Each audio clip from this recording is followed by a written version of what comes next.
parents, il y a eu un gap énorme. Et aujourd'hui, il y a beaucoup de personnes qui ont du mal à se positionner entre le modèle qu'ils ont pu recevoir de leurs parents, entre la religion, entre la société dans laquelle on vit. Des fois, on ne sait pas trop comment se positionner. Tout simplement parce que la notion de couple a énormément évolué. Déjà par rapport à la valeur de base de la société. Elle a, en une génération ou deux, ça a été un changement radical. Puisqu'avant, la valeur de base, c'était la famille. Donc les personnes, enfin leur priorité c'était avant tout la famille, les enfants. Ils étaient après à se sacrifier pour le bien-être familial, etc. Aujourd'hui, c'est plus le cas. La valeur, c'est pas la famille. Clairement, on va pas se mentir. La valeur de la société, c'est vraiment l'individualisme. C'est vraiment je. Et aujourd'hui, on est et c'est ce qui fait aussi que les couples, qu'il y a énormément de divorces, les couples sont plus, enfin l'individu en l'occurrence, n'est plus prêt à renoncer un peu à son individualité pour pouvoir vivre avec quelqu'un. Et c'est pour ça que c'est très, très, très compliqué, même quand il y a des enfants. Et finalement, aujourd'hui, auparavant, pardon, les rôles, pardon, étaient vraiment clair, net. L'homme savait ce qu'il devait faire, entre guillemets, le père ou même l'homme en soi. La femme, la mère, elle avait des rôles, c'était vraiment très, très, très fragmenté, etc.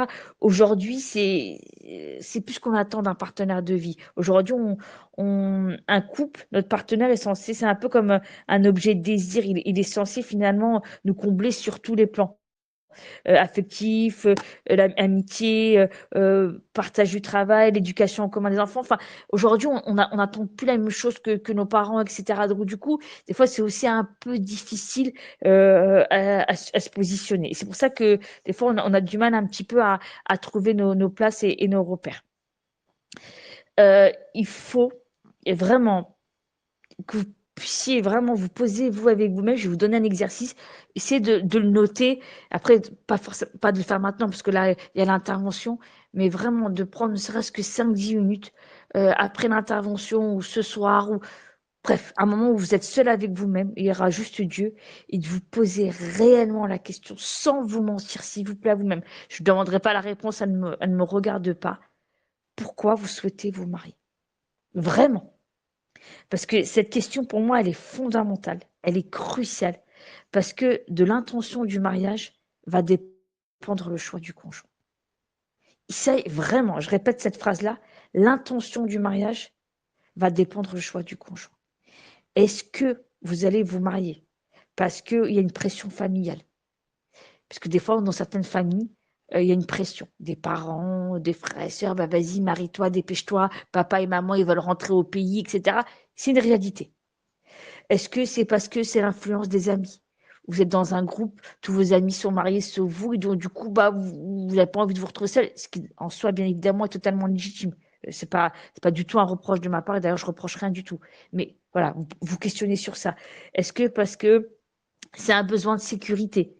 Aujourd'hui, il y a certaines personnes notamment des femmes, on va pas se mentir, qui se marient pour fuir leur cocon familial, parce que du coup c'est pas un cocon, elles se sentent absolument pas en sécurité, et donc des fois, au vrai sens du terme, c'est pas de la caricature, elles prennent le premier venu.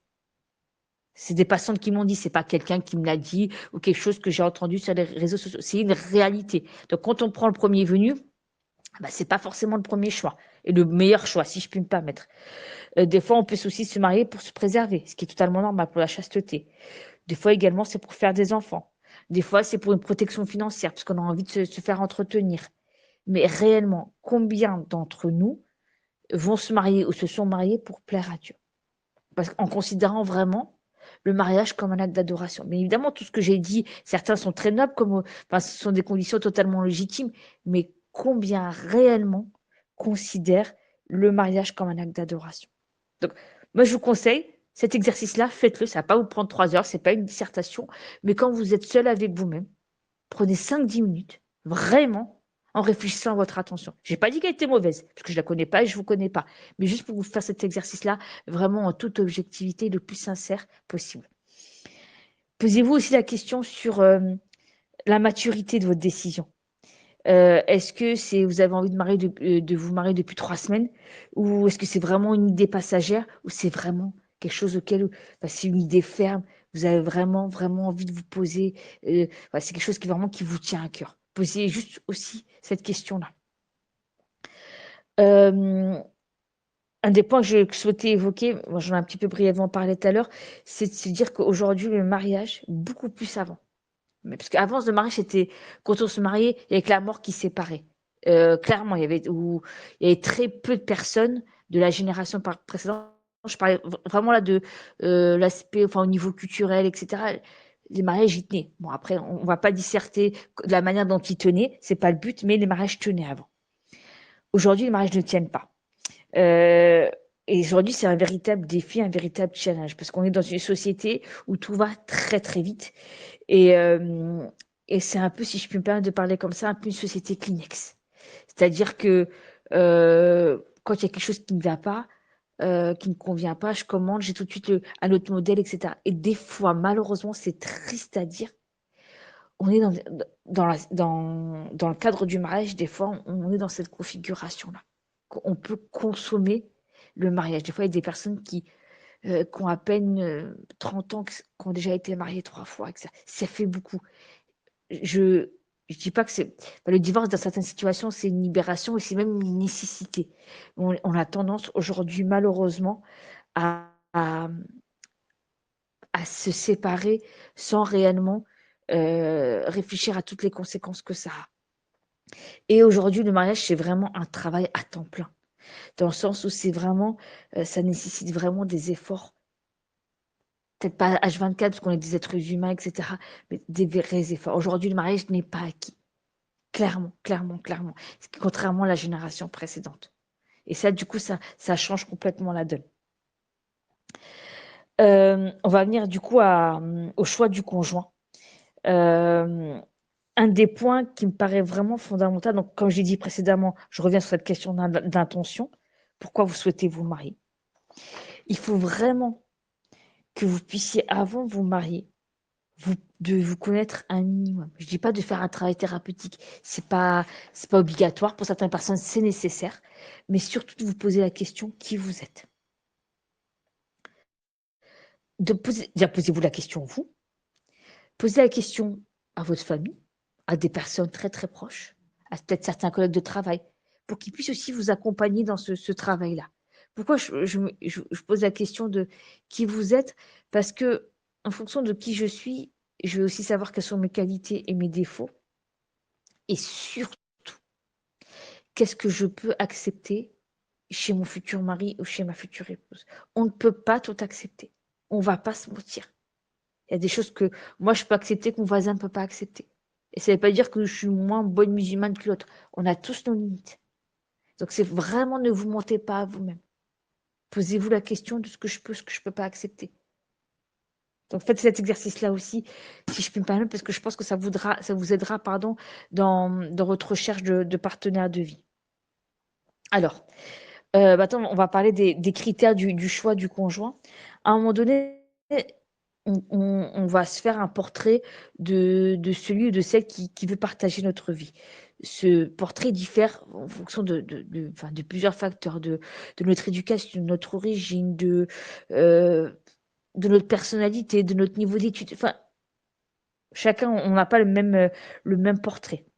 Mais bien évidemment, tous ces critères-là, ils sont légitimes.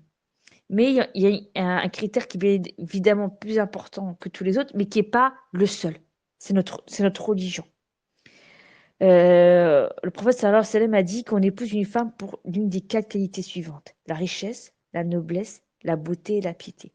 Ça veut dire que ces 4 critères-là sont bien évidemment importants et qu'il faut pas aussi uniquement, vraiment, se focaliser sur la religion. C'est le critère fondamental, le critère, c'est une condition sine qua non, mais il n'y a pas que la religion. Pourquoi je vous dis ça? Parce que dans ce cas-là, on prendrait n'importe quelle personne à la sortie d'une prière, n'importe quelle musulmane, n'importe quel musulman, qui sont pieux tous les deux, on les mettrait ensemble. Est-ce que ça garantit la réussite? Non, parce que ça veut dire qu'il n'y a pas que la religion à prendre en compte. Mais en tout cas, bien évidemment, c'est un critère qui est fondamental et sur lequel il faut absolument pas négocier. On va également parler des méthodes de recherche de conjoints, très brièvement. Je vais surtout m'attarder sur les conseils lors de la rencontre. Comme je disais tout à l'heure, voilà, avant, c'était la valeur de base de la société a changé. Avant, c'était la famille, donc c'était la famille qui s'occupait du mariage. On n'avait même pas besoin de chercher un conjoint, ça venait frapper à la porte, pour le coup, au vrai sens du terme. Aujourd'hui, malheureusement, ça a changé et du coup, on est amené à soi-même à trouver notre conjoint, ce qui est très souvent le cas. Et aujourd'hui, ce qui se passe, c'est que bon, il y a des choses qui se font dans notre communauté, des choses qui sont bien, des choses qui sont moins bien. Et c'est vrai qu'aujourd'hui, il y a cette idée de site internet. Et malheureusement, je pense que c'était un moyen pour pallier finalement au manque d'entraide dans notre communauté. Parce qu'aujourd'hui, il y a très peu de personnes qui vont prendre la responsabilité de présenter d'autres personnes. Même si on connaît tous autour de nous des personnes célibataires. Mais très peu vont avoir aussi cette intention-là de vouloir présenter. Alors que c'est quand même quelque chose que je pense qui est important en tant que musulman, de pouvoir aider son prochain. Aujourd'hui, malheureusement, c'est pour ça aussi que comment on appelle ça, pardon, les sites internet existent. C'est aussi un moyen pour pallier à ça. Mais il faut faire très, très, très attention. Parce que sur les sites internet, il y a beaucoup de n'importe quoi. Je vous dis ça. Même s'il y a une étiquette religieuse derrière ou quoi que ce soit, je ne vais pas citer de nom parce que ça ne m'intéresse pas, mais le côté virtuel a pris énormément le dessus et du coup, bah, les études qui ont été faites, les personnes ont tendance un peu à donner une image d'elle-même qui n'est pas la réalité et c'est comme entre guillemets une mise en scène qui est en train de se mettre en place et donc du coup bah ça crée l'intention elle est pas bonne donc ce qui va en découler par la suite bah, malheureusement ne le sera pas forcément.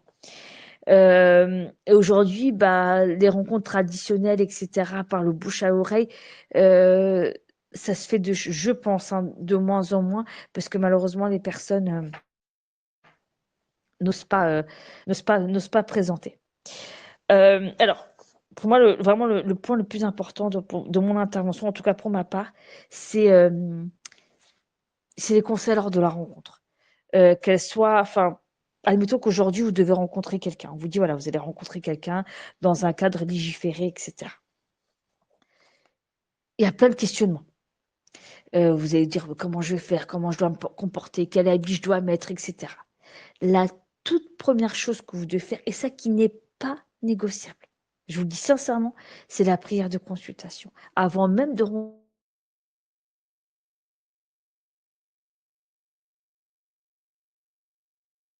pratiquantes qui prennent des cours de religion. Et je leur ai posé la question, est-ce que vous avez fait la prière de consultation? Ils me disent non. Je leur ai dit, mais pourquoi? Vous savez ce qu'ils me disent? Et c'est vraiment, je ne déforme pas. C'était cette phrase-là qui m'a été dite à plusieurs reprises au cours de mes séances, au cours de mes séminaires. J'avais peur de la réponse de Dieu. C'est quand même fort. Ça veut dire quoi? Ça veut dire qu'il savait au fond que cette personne-là n'était pas faite pour elle. Il savait, parce que quelqu'un qui vous dit ça, voilà. Mais tellement il y a eu un niveau d'engagement avec la personne, que ça peut être affectif, ça peut être physique aussi, malheureusement, dans certaines situations, qui ont du mal à faire marche arrière. C'est pour ça, dès le départ, la prière de consultation, avant même toute attache. Comme ça sera plus facile pour vous de faire la part des choses et de discerner. L'intention du mariage. Deuxième point. Comme je vous l'ai dit tout à l'heure, quelle est votre intention quand vous faites une mukabala? Est-ce que c'est pour passer du temps? Est-ce que c'est pour réellement chercher à vous marier? Mais vraiment, posez-vous cette question-là. La sincérité. Quand vous rencontrez quelqu'un, je vous en supplie vraiment, soyez le plus sincère possible. Soyez le plus sincère et le plus naturel possible. Quand je dis ça, soyez vous-même. Habillez-vous comme d'habitude. Bien sûr, enfin, soyez pas négligé, mais le minimum du minimum. Mais si, je sais pas, moi je dis n'importe quoi, mais on sent une personne qui n'est pas naturelle sur son tenue vestimentaire. Dans le sens où, si par exemple, je dis n'importe quoi, enfin, je me rappelle, il y a très très longtemps, quand j'animais des fois des rencontres entre musulmans, je ne juge absolument pas. Mais je me rappelle d'un frère qui était venu avec un costume, avec un complet, mais ça se voyait qu'il n'avait pas l'habitude d'en porter. Vous voyez ce que je veux dire? Encore une fois, c'est pas du tout un reproche, mais on sent, par exemple, il y a des hommes qui ont l'habitude de mettre tout le temps des costumes, des complets, donc ils sont à l'aise dedans. Lui, il n'était pas du tout à l'aise, ça se voyait. Donc, il n'était pas naturel. À la limite, il s'habille tout le temps comme ça, le jour, il vient comme ça. Nickel, aucun problème. Ou des personnes, quand on tendance peut-être à plus se maquiller que d'habitude, à s'embellir. Non, venez comme vous êtes. Parce que pourquoi? Si vous montrez d'une manière, la personne, elle se dit, bon, bah, la personne est comme ça. Donc, dans mon quotidien, bah, j'attendrai à ce que la personne, elle soit peut-être pas tous les jours comme ça, mais presque toujours comme ça. Et quand la personne va vivre avec vous et dire que c'est pas du tout le cas, elle va dire, ma purée, elle m'a menti. Donc non, soyez vraiment le plus naturel possible. Pour moi, ça, c'est ne, ne cherchez pas à vous embellir. Vraiment, parce que pour moi, c'est si on sent. Bien évidemment, on a envie de plaire, on n'a pas envie de rejeter. C'est totalement humain. Mais si vous commencez comme ça à vous embellir, c'est comme une mise en scène, c'est comme un jeu de séduction. Et pour ma part, d'un point de vue religieux, on n'est pas censé rentrer dans un processus de séduction avant mariage. Après, faites-vous plaisir, il n'y a aucun problème, bien évidemment. Ça sera compté comme des bonnes actions. Avant le mariage, pas de séduction. Vous êtes comme vous êtes. La personne, elle vous accepte comme ça. Alhamdoulilah, vous accepte pas, alhamdoulilah. Mais on ne séduit pas. Il n'y a pas de séduction. Avant le mariage, je dis bien. La tenue musulmane. Alors, ne projetez pas des choses sous prétexte que la personne, elle a une tenue vestimentaire musulmane. C'est pas parce que la sœur, elle porte un hijab qu'elle est pieuse et qu'elle est pudique. C'est peut-être fort ce que je dis, mais c'est la réalité. Et c'est pas parce que la sœur, elle ne porte pas le hijab qu'elle n'est pas pudique.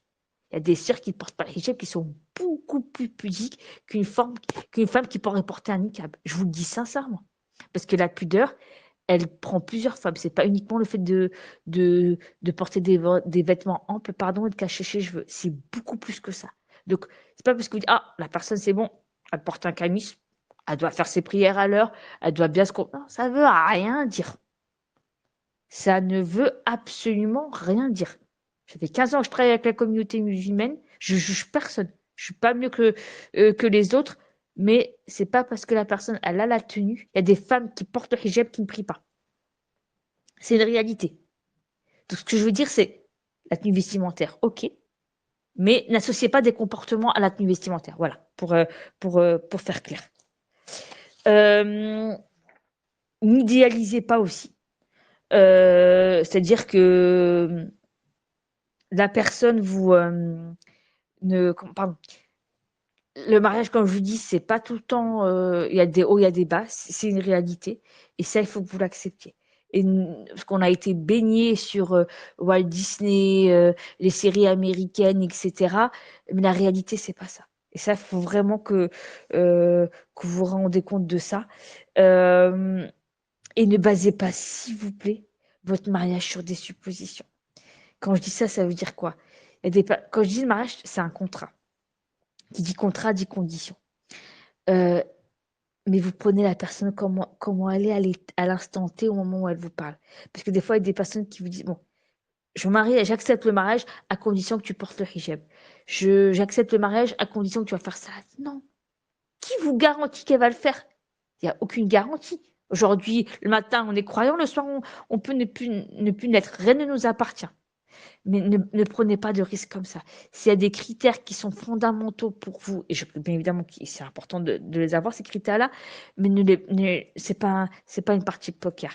Déjà, quand on a tous les ingrédients avec nous, le mariage, des fois, c'est pas toujours simple. Alors, si en plus vous basez des grosses suppositions, c'est à vos risques et périls, mais je pense que vous allez plus être déçus. Un point également, ne soyez pas timide, c'est-à-dire qu'il faut poser toutes les questions.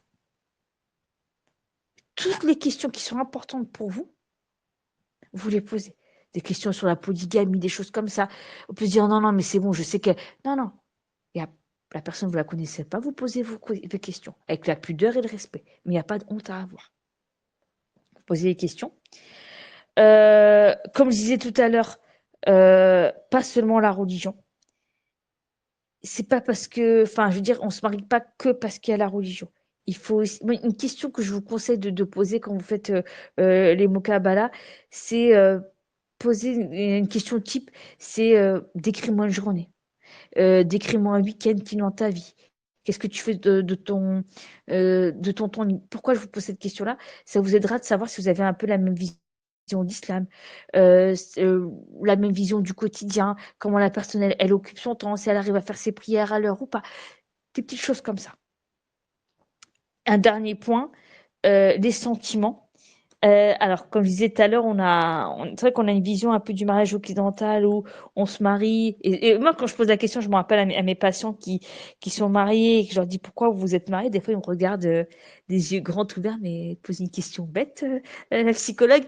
Ben, ils me disent, mais par amour. Oui, mais ça suffit. C'est pas pour ça qu'on est censé se marier. Ça peut peut-être vous étonner ce que je dis. Euh, le véritable amour, il va naître après le mariage.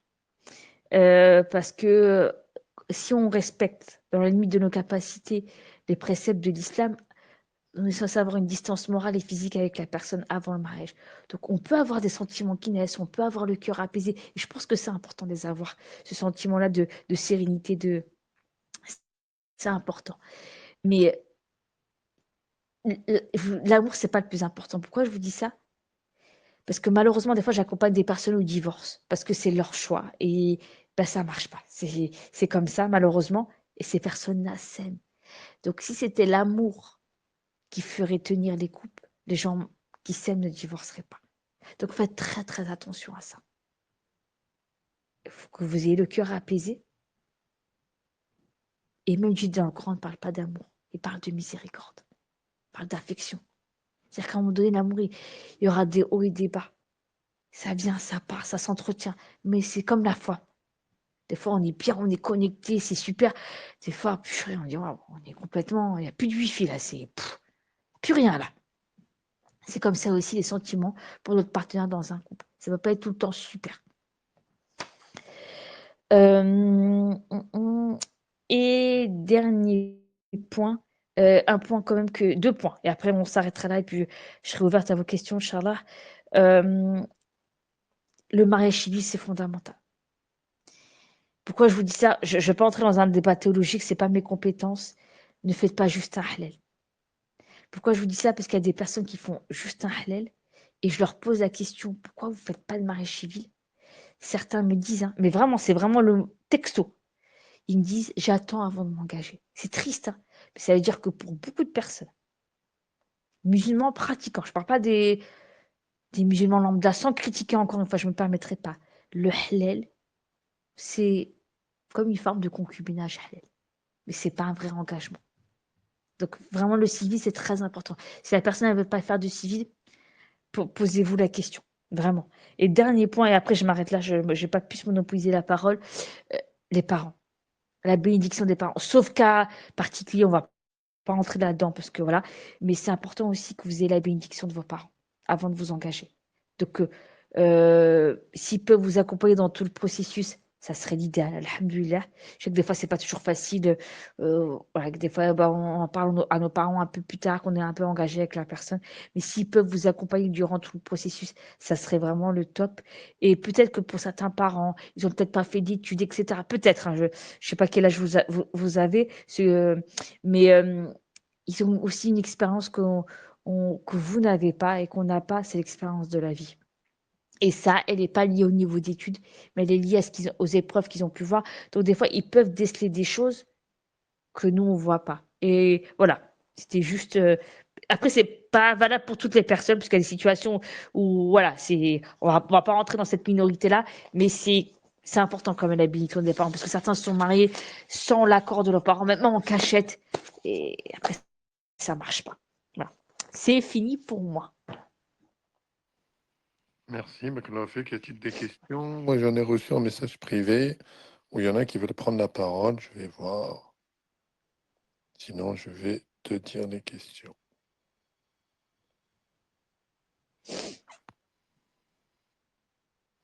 Écoute, pour l'air, il n'y a pas de demande, je vais te dire.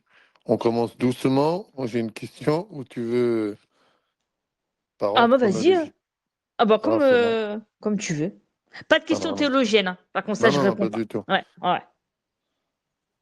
Salam alaikum. Y a-t-il des signes pour qu'on décèle un comportement d'un pervers narcissique avant le mariage? Costaud, ça là. Elle est dit. Euh, Il y en a, mais après, bon, il y a pervers narcissique et pervers narcissique. Qu'est-ce que je veux dire? C'est vrai que pervers narcissique aujourd'hui, c'est un mot qui est très à la mode, mais tout le monde n'est pas pervers narcissique. Et des fois, on pense qu'une personne elle l'est, et elle ne l'est pas.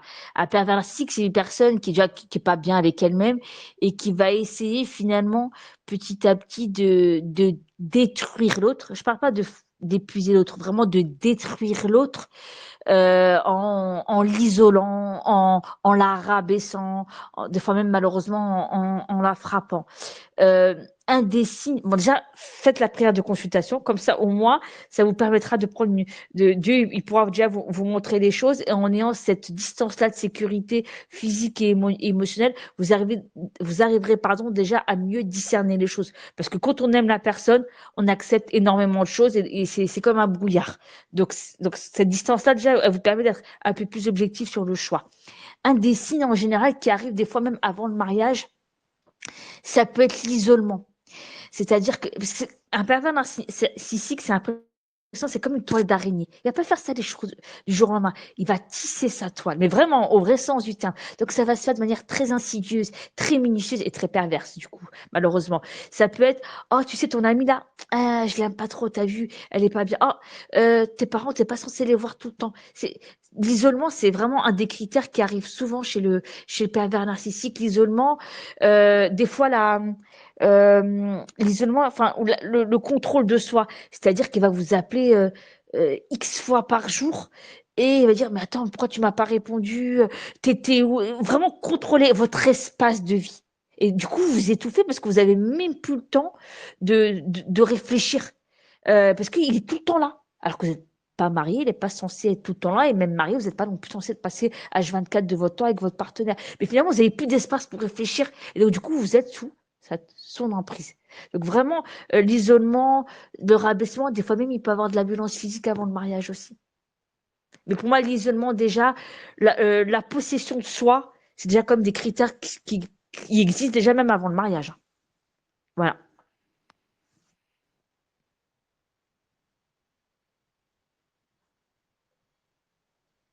Il y a d'autres questions?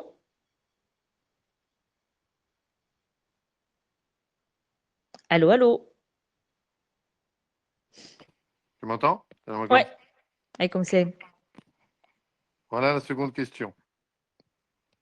Les critères d'âge sont-ils des bases pour le choix du conjoint?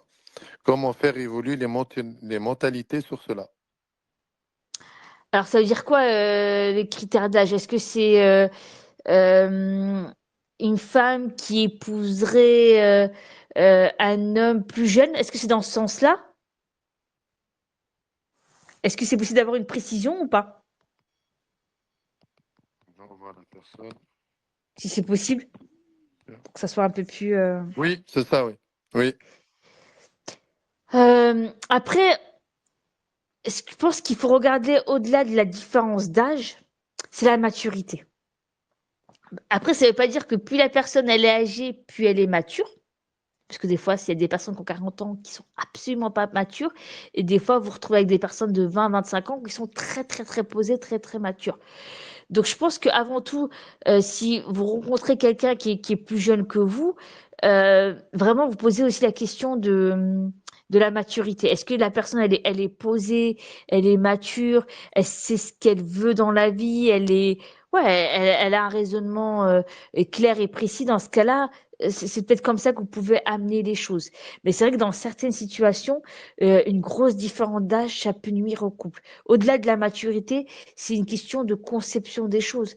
Parce qu'on va pas se mentir, une personne qui a 20 ans, elle aspire pas la même chose qu'une personne qui en a 30. Encore moins une personne qui en a 40. Donc, ce que je veux dire, c'est que au-delà de la maturité, je pense qu'il faut voir aussi la question de la conception des choses. Moi, j'ai par exemple des fois des situations où même, moi, c'est peut-être ça rentre pas dans ce cas-là de figure, mais je me permets quand même de donner comme exemple. J'avais la dernière fois une personne qui avait, à la fin de quarantaine, son épouse, elle avait 25 ans à peu près. C'était vraiment quasiment le double. Même si tous les deux étaient instruits, etc., on voyait que des fois, même si la femme, elle avait 25 ans, elle était très mature pour son âge, hein, en réalité. Mais là, du coup, c'était à 50 ans, le corps, il n'a pas la même résistance qu'une personne qui a 25 ans. Donc, il y a ça aussi qu'il faut prendre en ligne de compte. Peut-être qu'au début, on ne le voit pas trop, mais avec l'âge, ça se sent. Donc, faites attention aussi à ça. Je dis pas que vous pouvez pas épouser une personne qui est plus jeune que vous. Non, non, ça, c'est pas ce que je dis. Mais essayez aussi de voir aussi comment la personne elle va évoluer. Et puis, il y a la réalité physiologique aussi de chacun. Voilà. Je peux prendre une autre question si tu veux. On a un frère qui veut te poser directement une question. On Pas de t'écoute, je t'ai mis problème. le micro. Salam alaikum wa rahmatullahi wa barakatuh. Barakallahu fik, Falida, pour ton intervention d'aujourd'hui. Euh, je souhaiterais rajouter certaines choses par rapport à Internet, quelque chose que j'ai découvert au fil de mes recherches. Donc, d'après donc un sociologue musulman qui est ici en France, donc qui s'appelle Mohamedou Dihad, il a été établi que les mariages aboutissent rarement à la suite des contacts via les réseaux sociaux style Tinder. C'est pas exactement Tinder, c'est d'autres qui se mettent sous la bannière de l'islam. Il y en a certains. Et ce qui a été dit, c'est que il y a certaines personnes qui profitent de ce système-là pour un petit peu faire euh, on pourrait dire du lâche-vitrine et qui ne s'engagent pas dans une relation sérieuse. Donc merci d'avoir mentionné cette partie-là. Ensuite, moi j'ai envie de parler un petit peu de mon cas aussi, Falid. Je suis parmi ces personnes justement qui ont été mises en relation avec une demoiselle via Internet, mais avec l'intervention de ma mère. D'accord? Mhm. Et le truc avec Internet aussi, c'est que quelquefois, on a une grande distance qui nous sépare, donc moi et la potentielle épouse. Est-ce que tu penses que c'est quelque chose qui est, comment dire, qui peut entraver la relation, quelque chose qui peut nuire par rapport à la relation? Qu'est-ce que tu penses de se connaître via Internet, sachant que il y a une grande distance qui sépare les deux potentiels époux? Euh, pour moi, enfin, après, Internet, ça peut être pour ma part que le début. D'accord? C'est-à-dire qu'au début, vous pouvez peut-être éventuellement utiliser ce support-là pour échanger certaines informations, etc. Mais je pense qu'à un moment donné, il faut passer à quelque chose d'un peu plus réel pour voir si réellement la personne, elle est en accord avec ce qu'elle dit. Si vous restez à échanger sur Internet pendant des mois et des mois, je trouve que c'est pas très sain. Donc, je pense qu'à un moment donné, ça peut être un point de départ dans un cadre, mais je pense qu'après, à un moment donné, il faut passer très rapidement à une rencontre physique, déjà pour voir s'il y a une attirance physique, parce que c'est quelque chose de totalement humain et légitime. Et si vraiment il y a une cohérence entre ce que la personne, elle a dit derrière son écran et la réalité de ce qu'elle est. Et au-delà de tout ça, le point qui est fondamental, c'est la sincérité. La personne, elle peut être très sincère derrière son écran parce qu'elle sait qu'il y a Dieu qui la regarde et elle va vraiment être vraiment dans une dynamique très très sincère, très stable, très et d'autres bah ils sont là pour s'amuser, clairement. Donc du coup bah l'intention elle est pas bonne, du coup ils vont embellir la réalité. Bon dans ce cas-là ça sera et d'où l'intérêt de pas trop tarder avant de se voir pour voir si c'est une réalité que la personne elle est entre guillemets honnête et sincère ou si c'est désolé de parler comme ça une supercherie. Donc pour moi, ça dépend et de la sincérité de la personne et de pas trop tarder parce que bon, à un moment donné, on aspire au mariage, donc on va pas rester comme ça des mois et des mois à se fréquenter via ce canal-là. Voilà. Personnellement, j'ai rencontré cette personne grâce à ma mère. Donc on a commencé à Mhm, communiquer. Donc c'était Ramadan dernier, donc autour de ouais en mars dernier, Ramadan dernier. Et puis après l'avoir eu sur Internet, je me suis dit qu'il fallait tout de suite que à la prochaine opportunité. Donc ça m'a pris personnellement ça m'a pris un mois pour aller la voir en physique. Et là actuellement on reste en contact toujours dans cette idée, cette optique de se marier. Qu'est-ce que vous pensez de la situation, hein, Falid? bah, du coup, parce que là, vous finalement, là aujourd'hui, vous l'avez vu physiquement, là, vous contactez du coup comment?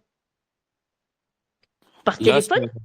oui, c'est par téléphone, donc c'est à travers Internet. Personnellement, j'y mets l'intention d'entretenir la relation, à défaut d'être présent physiquement. Tout ça dans le but ça nous aide à patienter pour le jour fatidique, Inch'Allah.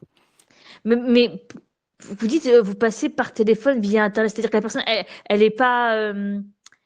Pourquoi pas Oui, directement passer par téléphone? Elle est pas en France, elle est. elle n'est pas en France, ouais. Ouais, c'est pour ça que j'avais senti ça. Après, bon, que vous maintenez le contact, je peux comprendre, mais après, faut que aussi, voilà, vous mettiez aussi une certaine distance de sécurité. Parce que quand on a après un échange comme ça avec une personne, c'est peut-être dur ce que je vais dire, mais faut pas la contacter tous les jours et passer un certain temps au téléphone avec elle ou via Internet. Pourquoi je dis ça? Parce qu'après, on s'attache. On crée des émotions positives. Des fois, on est des êtres humains, on n'est pas des anges. Moi, la première, des fois, on peut déborder aussi au niveau moral, etc., même s'il y a une distance. Donc, moi, ce que je vous conseille, alhamdoulilah, si votre intention elle est bonne à tous les deux, et j'en doute absolument pas, préservez quand même une distance de sécurité. Pourquoi je dis ça? Parce que la personne, tant qu'elle n'est pas votre femme, ça reste une étrangère. Vous voyez ce que je veux dire? Donc il faut, c'est pas un reproche, hein, ce que je dis, hein, bien évidemment. Je connais pas votre situation et je me permettrai absolument pas de la juger. Loin de là, mon intention. Mais c'est juste pour que Dieu facilite et qu'il mette aussi sa baraka, une distance de sécurité aussi. Qu'est-ce que vous pensez du fait qu'on se contacte 2 fois par semaine, les soirs quand on a un peu de temps? On est à peu près à 1 heure de conversation 2 fois par semaine. Après, ça dépend ce que vous vous dites. Vous voyez ce que je veux dire? C'est, quelle est l'intention de ces appels-là? Est-ce que c'est juste pour prendre de ses nouvelles? Est-ce que c'est vous avez plus encore de temps pour pouvoir la connaître? Ou si c'est pour parler de la pluie et du beau temps, à un moment donné, je pense que je me permets, hein, c'est peut-être pas nécessaire. C'est-à-dire que si vous êtes sûr de votre choix, elle est sûre de son choix. Vous dites depuis Ramadan dernier, donc maintenant, ça fait quand même 6, 7 mois. Si vous êtes sûr, à un moment donné, je pense qu'il faut juste maintenir un minimum pour voir si la personne, elle va bien, etc. Mais faut se préserver aussi. Tant qu'elle n'est pas mariée, ça reste une étrangère. Donc, Bah, posez-vous, voilà, ouais, fig barikala. C'est pas un jugement, voilà, encore une fois. Ah, j'ai une question, voire deux. Farida, s'il te plaît. Je t'en prie. Comment trouver quelqu'un pour se marier de nos jours selon vous? Que me recommandez-vous? La mosquée, virgule, les applis. J'ai tout essayé. Comment lâcher prise? Point d'interrogation ou des astuces? Ça, c'est la première question. Alors, on va faire la première, après, Ouais, voilà. tu me Exact. diras la deuxième. Ouais, ouais, comme ça, on va passer par pied. Euh, Est-ce que vous avez fait la prière de nuit? C'est peut-être une question toute bête, mais des fois, et puis la réponse ne me regarde pas. Ce que je veux dire, c'est que des fois, voilà, on fait les causes, il faut les faire parce que Dieu nous demande de faire les causes, le résultat, il lui appartient. En aucun cas, il nous appartient. Mais déjà, est-ce qu'on, soi-même, on a déjà utilisé face à un problème toutes les causes spirituelles? Est-ce qu'on s'est réveillé la nuit? Est-ce qu'on a demandé à Dieu sincèrement un conjoint, une conjointe? Donc déjà, les causes spirituelles. Surtout que la matin, elle a pris à 7 heures du matin, vous vous réveillez juste à 6h45, 6h30. Vous faites 2 unités de prière en déposant tout auprès de Dieu. Déjà, voilà. Et regardez si vous avez fait ces causes-là spirituelles. Et peut-être que Dieu, il va vous ouvrir une porte de là où vous attendiez pas. Il y a ça. Après, ça c'est pour ce qui nous appartient d'un point de vue spirituel. Après, les causes. Euh, Au-delà de vous en remettre à Dieu, essayez d'en parler aussi peut-être à votre entourage. C'est vrai qu'aujourd'hui, c'est compliqué parce que les gens, ils se mouillent pas. Clairement, si je peux me permettre de parler comme ça. Mais si vous pouvez en parler à des gens proches, des amis proches, des gens qui veulent votre bien, parce que c'est pas toujours le cas, on va pas se mentir. Donc déjà, faites cette démarche-là dans votre cercle proche et de confiance. Les sites internet, c'est très dangereux. C'est pas parce qu'il y a un non-musulman que ça marche pas. Je pense que ça, c'est pas forcément la meilleure des choses, parce qu'il y a plus de n'importe quoi que vraiment de choses éthiques. Après, il y a des initiatives comme le frère Mehdi fait ou d'autres, etc., avec un cadre religieux derrière qui, entre guillemets, protège un peu. Je pense que c'est plus sur ce genre de choses qu'il faut, à mon avis, tabler, plus que sur des applications comme Tinder ou autres, etc. Parce que là-bas, il n'y a pas trop d'éthique. Je dis pas que ça marche pas, ça peut marcher, mais c'est vraiment une minorité pour qui ça débouche sur quelque chose de positif.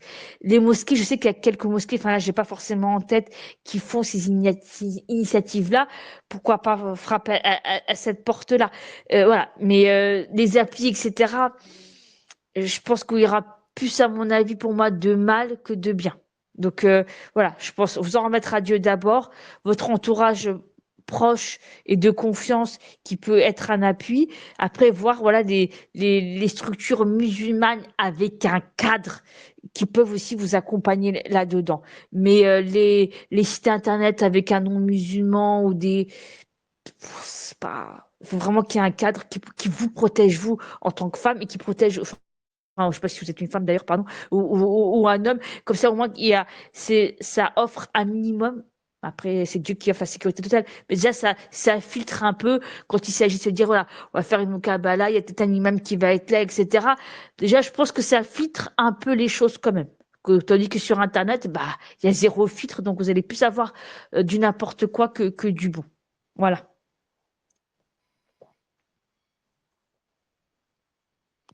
Je te remercie. Alors, la continuité de la suite de la question. Que pensez-vous d'épouser un homme déjà marié plusieurs fois, avec des enfants, de femmes différentes, avec une ex toujours présente au quotidien? Est-ce voué à l'échec? Point d'interrogation. Disons alors je vais vous donner le fond de ma pensée. Le divorce, c'est quelque chose qui est permis d'un point de vue religieux, mais une personne qui je sais pas combien de fois elle a divorcé, mais une personne qui a divorcé plusieurs fois, faut s'interroger aussi, si je puis me permettre. C'est-à-dire qu'à un moment donné, le divorce, comme je vous dis, c'est une réalité qui est permise, etc. Mais quand il y a eu 3, 4 divorces, je pense qu'à un moment donné, il faut se poser réellement la question et poser la question à la personne déjà, pourquoi elle a divorcé? Si la personne vous dit systématiquement, oui, c'est la faute de ma première ex, elle était jalouse, la faute de la deuxième, c'était une radine, enfin voilà, à chaque fois c'est la faute de l'autre. Bon, à un moment donné, c'est-à-dire que la personne, elle s'est pas remise en question, parce que pour ma part, L'information, apparemment, c'est 3 fois. Elle a divorcé 3 fois. donc c'est un homme qui aurait divorcé 3 fois, c'est Comme ça? ça. Exactement. Ok, Exactement. donc c'est l'homme qui a divorcé 3 fois. Je porte pas de jugement, mais je trouve que ça fait beaucoup quand même. Et pour moi, là, je parle vraiment en tant que psychologue, pas en tant que femme, ça questionne. Parce que 3 fois, c'est pas rien. Donc, moi, je me questionnerais déjà sur pourquoi la personne a divorcé. Et voilà, combien de temps ont duré ces mariages et quelle est la raison du divorce. Et vous dites qu'en plus qu'il y a une ex qui est toujours présente. Ça veut dire quoi, toujours présente? C'est-à-dire qu'elle a le contact au quotidien, etc. Euh, Après qu'il y a un contact parce qu'il y a des enfants, ça me paraît normal. Mais le minimum du minimum. C'est-à-dire que, parce que quand il y a des enfants, on ne peut pas se séparer de son partenaire. Enfin, dans le sens où on ne peut pas ne plus donner de nouvelles. On est censé quand même maintenir un minimum, pas pour prendre des nouvelles, mais pour ça, si par exemple il y a une urgence, moi c'est ce que je dis, pour les enfants, il y a un problème médical, scolaire, là il faut qu'il y ait un échange. On va pas dire non, non, non, non. Mais si c'est au quotidien, etc., la personne est présente, etc., non, c'est quelque chose qui va pas. C'est l'homme, en l'occurrence, il a pas coupé le cordon, ou les deux, elle a pas, la sœur ou la femme, elle a pas accepté la séparation. Et donc, du coup, vous imaginez au quotidien vivre avec un homme avec lequel une femme le contacte au quotidien? Non, bah, c'est pas ça. Enfin, je veux dire, à un moment donné, quand vous vous engagez dans une vie, vous voulez balayer ce qu'il y a autour de vous, enfin, sécuriser, etc. Accepter qu'il ait une vie avant, ok, ça c'est une réalité. Mais si la personne elle est tout le temps là à essayer de négocier, d'ouvrir la porte, de le contacter pour un oui, pour un non, votre vie de couple, vous ne pourrez pas la passer sereinement. Moi, je ne m'engagerai pas dans cette situation-là. Après, je ne connais pas tout l'environnement, mais là, avec ce que vous me dites, c'est un risque énorme. Et une vie de couple, c'est déjà compliqué. Alors, si en plus on prend une variable, désolé de parler comme ça, parasite, ça facilitera pas les choses. Je vous le dis clairement. Donc, et c'est un risque. Déjà, un mariage, c'est pas évident. Si en plus on rajoute il y a déjà des freins qui sont là notables, c'est pas parce que vous allez vous marier que les freins ils vont s'arranger, ils vont s'accentuer puisque cette texte-là, elle va être encore, du coup vous allez le vivre au quotidien avec votre partenaire. Et là, ça va être surtout pour une femme compliqué. Je vous dis clairement les choses. C'est invivable au vrai sens du terme. Et là, la personne te précise, pardon, j'ai oublié, sachant que l'autre personne n'a jamais été mariée, en parlant de la sœur. C'est-à-dire. En fait, ça Ah, la sous-entend sœur que... qui va se Ouais, marier? c'est ça, exact. Ok, mais donc, du coup, ça veut dire que la sœur qui a posé la question, elle va se retrouver aussi avec des enfants de plusieurs mères différentes, parce que en l'occurrence, il a eu plusieurs partenaires. Je dis pas qu'il faut pas épouser quand on n'a jamais été marié, quand on n'a pas eu d'enfant, une personne qui n'a jamais eu d'enfant. C'est pas ma conception des choses, mais il y a cette variable-là aussi qui va rentrer en ligne de compte. Et ça, il faut pas se mentir à soi-même, se dire est-ce que la personne, en l'occurrence, la sœur, elle a la capacité de gérer ça. Parce que gérer nos enfants, on n'a pas le choix, c'est les nôtres, donc des fois c'est facile, des fois ça l'est moins. Gérer les enfants des autres, c'est pas toujours évident au quotidien. On va pas se mentir. Il y a des personnes qui ont cette capacité-là, il y a des femmes qui n'ont pas cette capacité-là. Ça veut pas dire qu'elles sont mauvaises. Je me permettrai jamais de dire ça, d'ailleurs c'est pas ce que je pense, mais il faut pas se mentir à soi-même. Donc en plus de plusieurs femmes différentes, ça complique la donne. On est bien d'accord. Faut pas juste se mentir à soi-même, se dire est-ce que je peux ou pas accepter cette configuration-là. Juste ça. Réfléchir. Se questionner. Je te remercie. Là, c'est une autre question d'une sœur.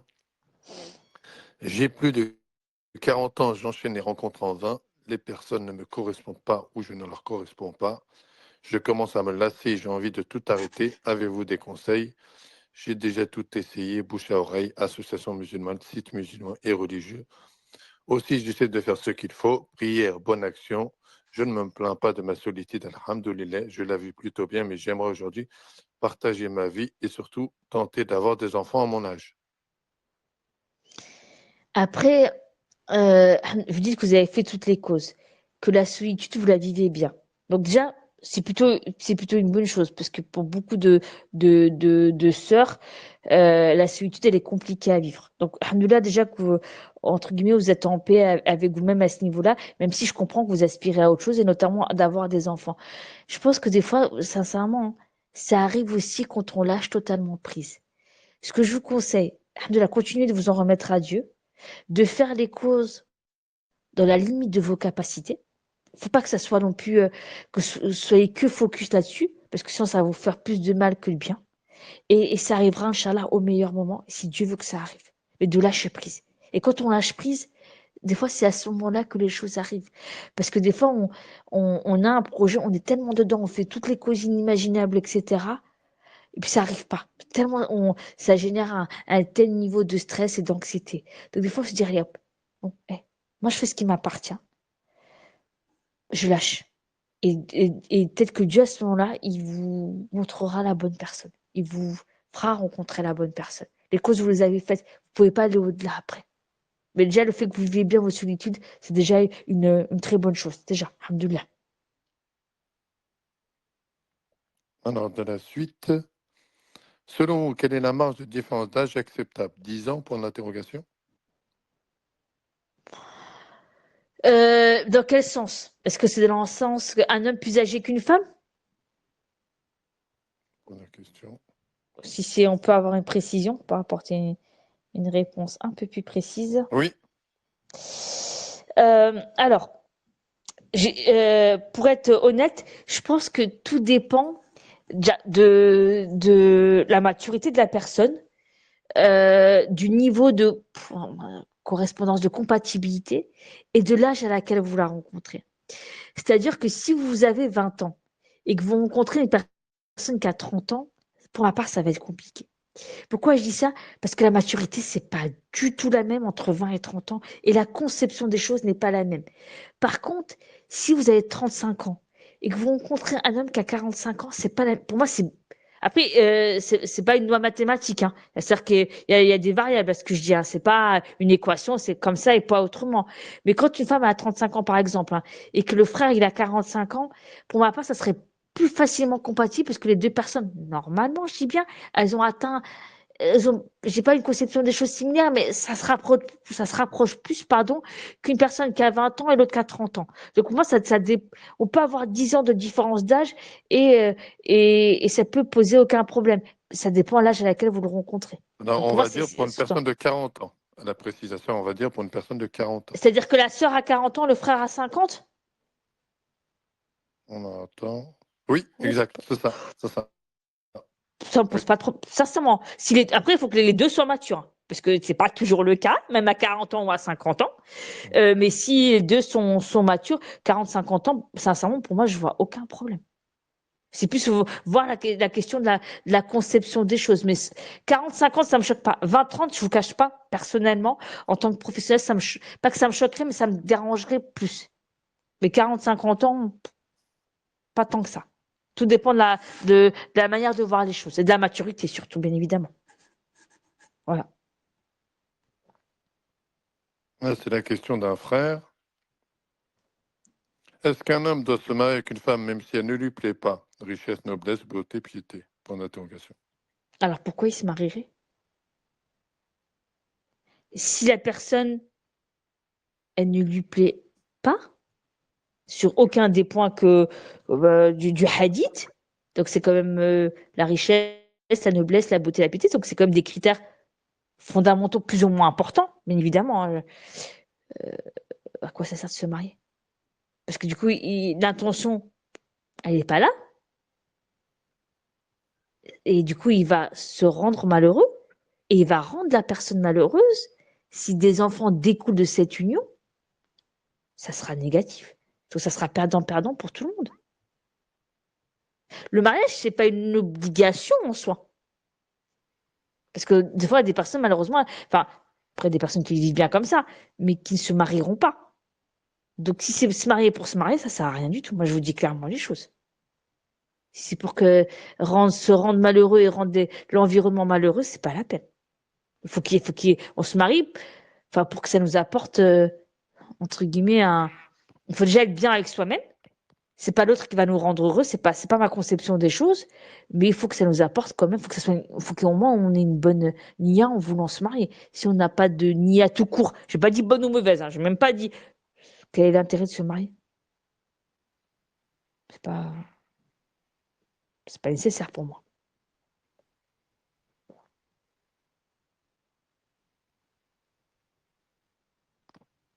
J'ai une demande de micro. C'est fait. Ah, sœur, tu peux y aller. Sœur Lily, tu peux, bismillah. Alors, alors, on va passer à Nadia. Vas-y, Nadia, bismillah, avec la sœur. Je vais prendre par écrit. Bismillah, Nadia, on t'écoute. Hein.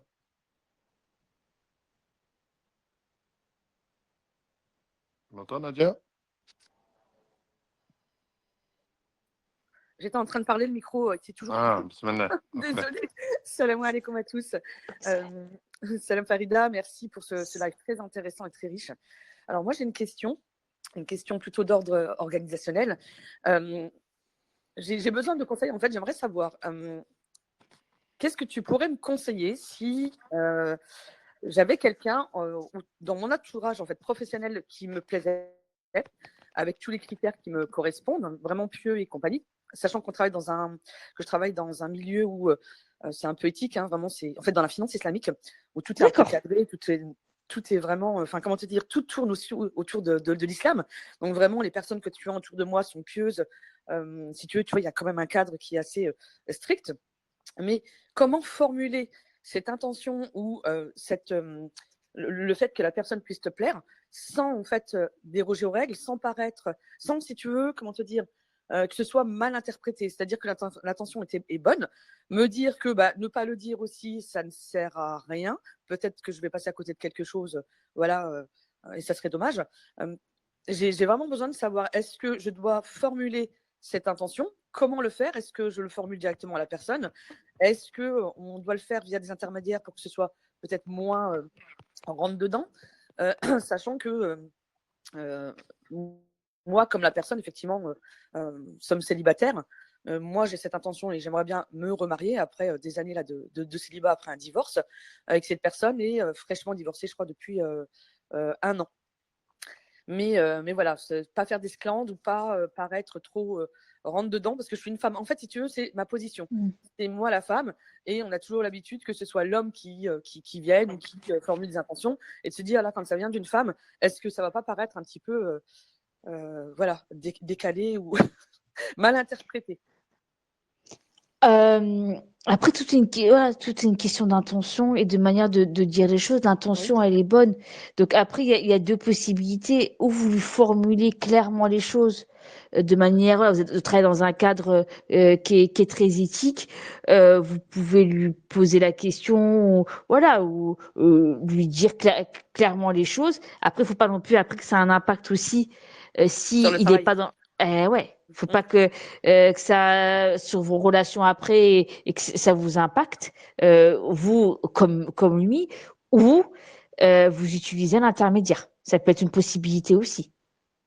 Est-ce Ouais. qu'il y aurait une personne de confiance, par exemple, dans Oui. le cadre dans lequel vous travaillez, qui pourrait, désolé de parler comme ça, mais tâter le terrain et même dire les choses clairement, dire est-ce que c'est possible, etc. Comme ça, au moins, vous vous préservez même éthique, même par rapport à votre travail, etc.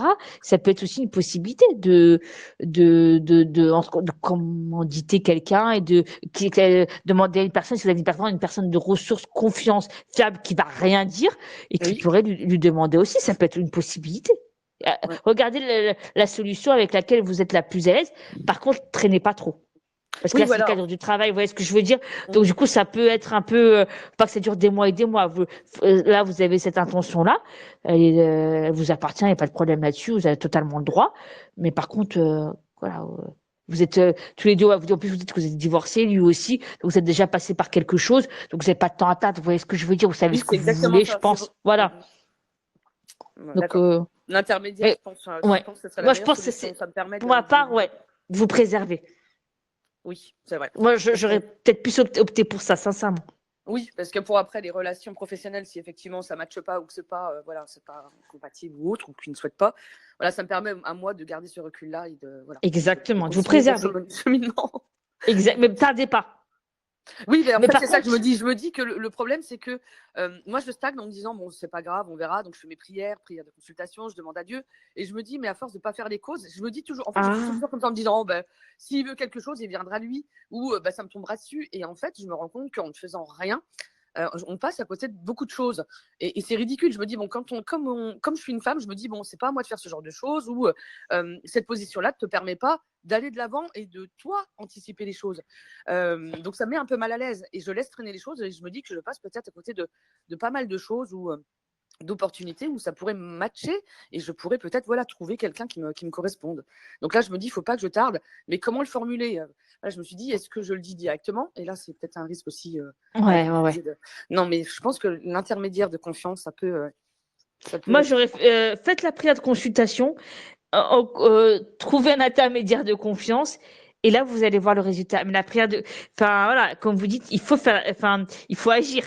C'est pas les choses elles tombent du ciel. Vous voyez ce que je veux dire? Oui, c'est C'est-à-dire ça. comme pour la recherche d'un travail ou quoi que ce soit, Dieu nous demande de l'invoquer, mais de se bouger. Et après, le résultat, il lui appartient. Donc, Mm. la prière de consultation, l'intermédiaire de confiance, et après, vous allez voir si les choses elles sont. Vous faites rien de mal, hein. Mm. Vous faites rien Oui, de voilà. mal, hein. Mais on a toujours quand même cette position en tant que femme de se dire, bon, J'entends. C'est pour ça un franchement, c'est pas intermédiaire, c'est évident. mieux. Oui, C'est d'accord. préservez-vous comme ça. Je pense que c'est mieux pour vous. Ouais. D'accord. Super. Merci beaucoup, Barakallahu fik. Je vous en prie, Papi Baïkallah. On va donner, il y a une demande de micro à Lily. Tu nous entends? Ou sinon, j'ai des questions. Oui, Salam, j'avais posé la question tout à l'heure, Farida, concernant la personne qui avait été mariée et divorcée à plusieurs reprises. Et j'avais oublié de poser la question de si cette personne a la ferme intention de de revoir un peu ce qui n'allait pas chez elle, etc. Et de faire un travail avec un thérapeute. Est-ce qu'il y a éventuellement des probas de réussite ou autre concernant le fait de se marier avec une personne qui a du coup ce bagage, tout en sachant que l'autre personne n'a jamais été mariée et n'a pas d'enfant? Après, comme j'ai dit tout à l'heure, faut pas baser le mariage sur des suppositions. Ouais. C'est-à-dire que la personne, si elle veut faire ce travail-là, je trouve que c'est bien qu'elle le fasse, hein. Après, alhamdoulilah, on peut se réformer, on va pas non plus changer radicalement, on va pas se mentir, mais on peut faire un travail avec un psychologue, essayer de comprendre pourquoi j'en suis arrivée là, et essayer de pas reproduire peut-être les mêmes erreurs que j'ai pu faire, parce qu'on n'est pas des anges. Ça, on peut se réformer, mais il faut pas qu'elle le fasse déjà pour vous faire plaisir. Il faut qu'elle le fasse pour elle-même déjà dans un premier temps, parce que c'est important pour elle déjà. Et mais après, combien de temps ça va prendre ce travail? C'est possible que ça marche, c'est possible que ça ne marche pas non plus. Tout dépendra de la sincérité de la personne et de sa remise en question. D'accord. Mais ça peut prendre quelques semaines, comme quelques mois, voire quelques années. Hmm. Donc, en attendant, est-ce que vous allez être en suspens? Ouais. C'est un risque, hein. Ok. Merci. Voilà, je vous en prie.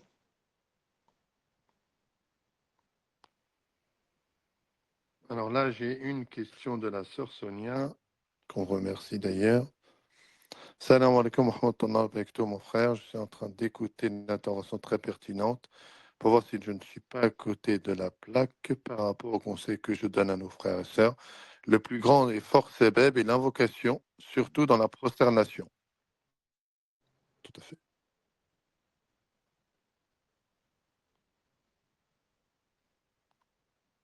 Tu m'as entendu? Oui, mais du coup, il n'y a pas de. Non, c'est un Il y a pas conseil. de- Ok, C'est un bah conseil. oui, ça complète ce que j'avais dit sur la prière de nuit ou la prière de consultation, bien évidemment.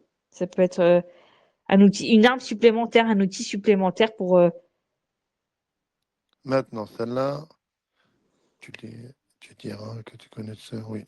Je me suis marié, alhamdoulilah, grâce à Dieu, au lâcher-prise et aux invocations. Sincèrement, durant la prosternation, j'ai tous les critères que j'ai détaillés, alhamdoulilah. Ce message, c'est juste pour... Ah, non, c'est pour encourager. Pas de souci. Voilà. Pourquoi ne parlez-vous pas de la différence d'âge de la femme plus âgée dans un couple à l'image de Khadija et de notre prophète Mohammed, paix et bénédiction à lui, sallallahu alayhi wa sallam. Euh, euh, J'avais ça en tête, mais on n'a pas la même maturité qu'aujourd'hui. C'est ça qui pose problème. C'est que il y a cette réalité-là que bah, beaucoup d'entre nous connaissent, hein, où le prophète alayhi salatu wassalam, il était beaucoup plus jeune que son épouse. Mais là, on parle du prophète alayhi salatu wassalam. On parle pas de personnes lambda, etc. Je parle pour moi. Je dis pas que vous êtes des personnes lambda. Je dis pas que je suis mieux que vous, que ça. C'est pas ce que je dis.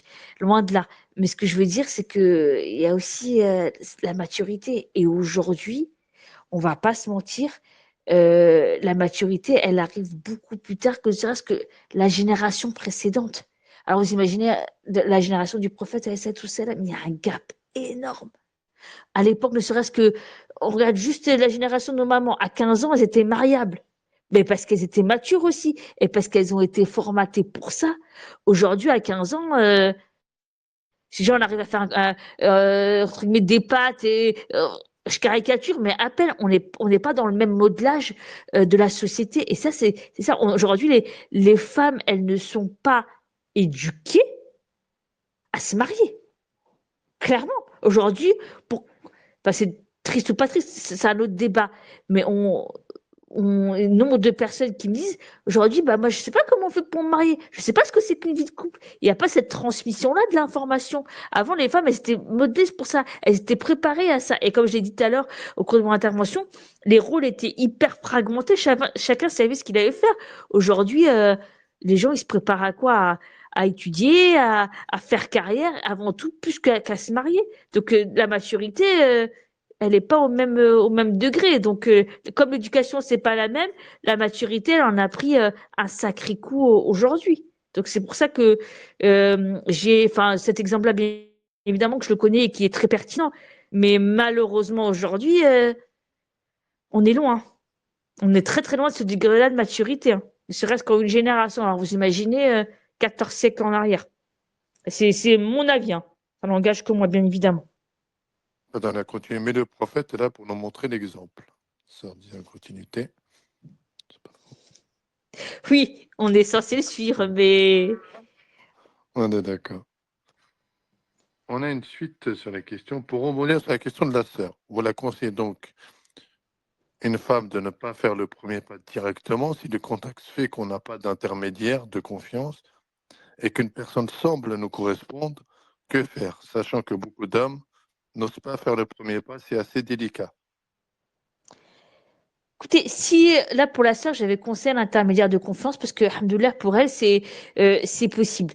Après, dans certaines situations, on peut ne pas avoir d'intermédiaire de confiance. Donc, si voilà, vous sentez que vous avez vous la capacité d'aller voir la personne et d'en discuter de manière la plus saine, la plus sincère possible, pour ma part, je ne vois pas de mal. Sincèrement, du moment que c'est fait dans un cadre respectueux et éthique, s'il n'y a pas d'autre solution, pour moi, il y a pas de mal. Sincèrement. Du moment que les choses, elles se font correctement et que le cadre est posé dès le départ et que ça vous nuise pas par la suite si la réponse, elle est entre guillemets, elle ne vous convient pas. C'est juste ça.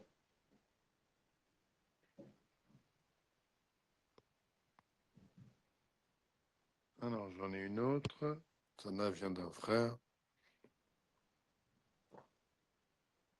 Ok, bah, Navalat. Comment rebondir après plusieurs mukabalat échoués alors que j'ai l'impression de me connaître ou pas? Quels conseils pouvez-vous me donner, thérapeute, Madame Farida? Pourquoi, enfin, dire que Mukabala, pardon, elle a échoué, faut pas le prendre comme ça. Après, je peux comprendre que ça soit fatigant, etc. Mais se dire, peut-être que Dieu vous a retiré aussi, enfin, qui vous a éloigné de votre chemin des personnes qui ne vous convenaient pas. Ça, c'est peut-être aussi une vision et un regard que vous devez peut-être opter. Deuxième chose, posez-vous la question aussi, est-ce qu'il y a peut-être quelque chose, c'est pas du tout une certitude, hein, c'est un questionnement auquel je vous invite, c'est pas, enfin, c'est pas un reproche. Est-ce qu'il y a peut-être eu, est-ce que vous pensez peut-être que vous êtes peut-être un peu trop exigeant, que vous en demandez trop? Est-ce qu'il y a eu, euh, peut-être, vous dites qu'elles ont échoué. Est-ce que les sœurs que vous avez rencontrées, elles ont pu vous faire un retour? Est-ce qu'il y a quelque chose qu'elles ont pu remonter comme information? Et peut-être que dans ce cas-là, ça pourrait vous pouvez peut-être accueillir cette information-là. Ça ne veut pas dire que vous devez la prendre à 100%, mais peut-être essayer de voir s'il y a peut-être une part de vrai dans ce qui a été dit. Il y a peut-être quelque chose que vous pouvez éventuellement changer pour vous, hein, pas pour la personne, mais avant tout pour vous. Peut-être il y a ça, ce travail-là aussi qui peut être aussi amené à faire, qui peut éventuellement vous accompagner. En des retours, on me fait part, tu es bien, mais j'ai pas l'envie de me projeter avec toi. Peut-être que je suis peut-être trop gentil d'après moi-même. C'est les retours que la personne se dit. Euh, Après, il y a trop gentil et trop gentil. Des fois, pour certaines femmes, un homme trop gentil, je ne dis pas que c'est votre cas, mais voilà, c'est une possibilité de réflexion, de questionnement. Un homme trop gentil, pour certaines femmes, c'est un homme qui mettra peut-être pas suffisamment de limites. Et pour certaines femmes, ça peut les dérouter. Donc c'est peut-être ça aussi. Quelqu'un qui est trop gentil, est-ce que c'est peut-être quelqu'un dans votre situation, je n'ai pas forcément la réponse, hein, je vous invite à réfléchir, qui a peut-être accepté trop de choses et qui a peut-être pas suffisamment se positionner, savoir se positionner. Et ça, pour beaucoup de femmes, clairement, on va pas se mentir, ça peut poser problème. Parce beaucoup de femmes, musulmanes ou pas, hein, clairement, elles veulent d'un homme qui sache, sans être un dictateur, hein, c'est pas du tout la nia, mais qui puisse se positionner, qui puisse prendre des décisions, qui puisse s'affirmer. Et des fois, quand l'homme est trop gentil, ça peut poser souci. C'est peut-être ça, éventuellement. Je te remercie, te dis merci. Est-ce que tu veux une autre question ou tu... On peut continuer encore sur une dernière question, Continue, si ça te va? Ouais. bien sûr. C'est une question d'une sœur. Alors là, je ne sais pas si c'est un avis général. Elle dit, je constate que je fais plusieurs mukabalat. J'essaie de mettre la nia sincère, de faire les rencontres et ça n'aboutit pas. Pourtant, je vais dans un état d'esprit, je fais la prière. Comment faire ce travail d'introspection personnelle? As-tu des outils ou un exercice de personnalité à proposer? Après, déjà, comme je l'ai dit au cours de l'intervention, posez-vous déjà tout simplement, vous avec vous-même, déjà, comme je l'ai dit, avec vos qualités, vos défauts. Demandez à votre entourage comment ils vous perçoivent, aussi bien dans le bien et dans le moins bien. Je pense que déjà ça peut aider. Le point également que j'avais évoqué, c'était ne pas se mentir à soi-même, c'est-à-dire qu'est-ce que je peux ou pas accepter chez l'autre. c'est-à-dire que mes limites, encore une fois, sans se mentir à soi-même. Après, bon, je fais pas des outils.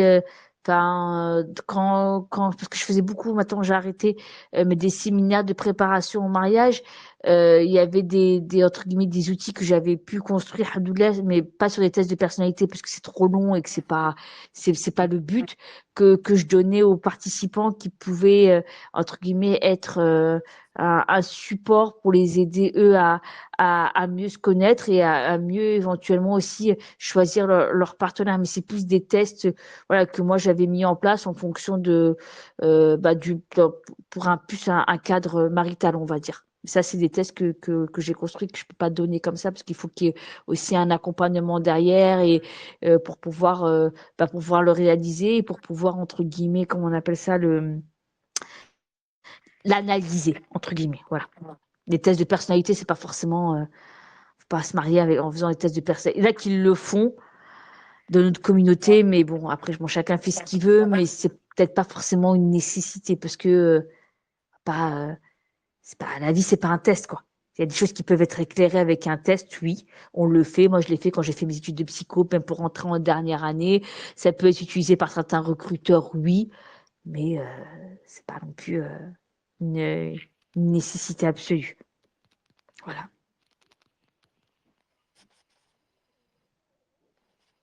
On te remercie. Alors, j'ai un frère qui voudrait prendre la parole. On t'écoute. Bismillah. Et après, je pense qu'on peut finir. Inch'Allah. Barakallahu fikum pour cette intervention. Barakallahu aux intervenantes aussi qui ont posé leurs questions. Je voudrais juste porter à votre attention l'existence d'un blog que j'ai créé qui s'appelle la Madrasa des Papas. Je m'intéresse donc au rôle du père au sein de la famille et ça commence de la recherche de la conjointe jusqu'au veuvage. Si des personnes ici, qu'elles soient hommes ou femmes, qui souhaitent témoigner, donc pour laisser une empreinte, pour laisser une trace qui puisse servir à la communauté, je suis tout à fait disposé à m'entretenir avec vous. Et puis, Inch'Allah, j'espère que ça sera bénéfique pour la communauté. Jazakumullahu khairan. Le blog s'appelle La Madrasa des Papas. Mehdi l'a déjà publié sur le groupe, si je dis pas de bêtises. Voilà, merci beaucoup. Tu veux continuer avec une clôture ou c'est bon pour toi ou Pour très rapport, on va cher s'arrêter Farida? là, Inch'Allah, si ça te va. On fait comme Ouais, ça? ça me va. Ouais. C'était très bien, 1h25. Je te remercie. J'espère que tu as passé un bon moment. Je remercie nos 35 ou 36 participants. Donc, on a de récompense et que j'ai trouvé très pertinent. Donc, pour info, on a pu enregistrer. Je demanderai Ah bah, l'accord avec alhamdoulilah. ta Farida. Je verrai Parfait. pour certains qui n'ont pas pu écouter le contenu. Donc, j'ai pu enregistrer pour ma première. Alhamdoulilah. Donc, parfait. Donc, sur ce, je te remercie. Et pour ce, n'hésitez pas à aller voir Farida. Elle donne de très bons conseils. C'est vraiment une sœur de la communauté. Franchement, qu'Allah te récompense de tout ce Barakallahu cheminement fik. et ce travail pour la communauté qui est très, très utile et très pertinent. Barakallahu fik. Merci d'avoir N'hésite pas. invité et puis au plaisir, Inch'Allah. Barakallahu fik, salam alaikum, avec toi, chère sœur, cher frère. Alaykoum salam wa rahmatullahi wa barakatuh.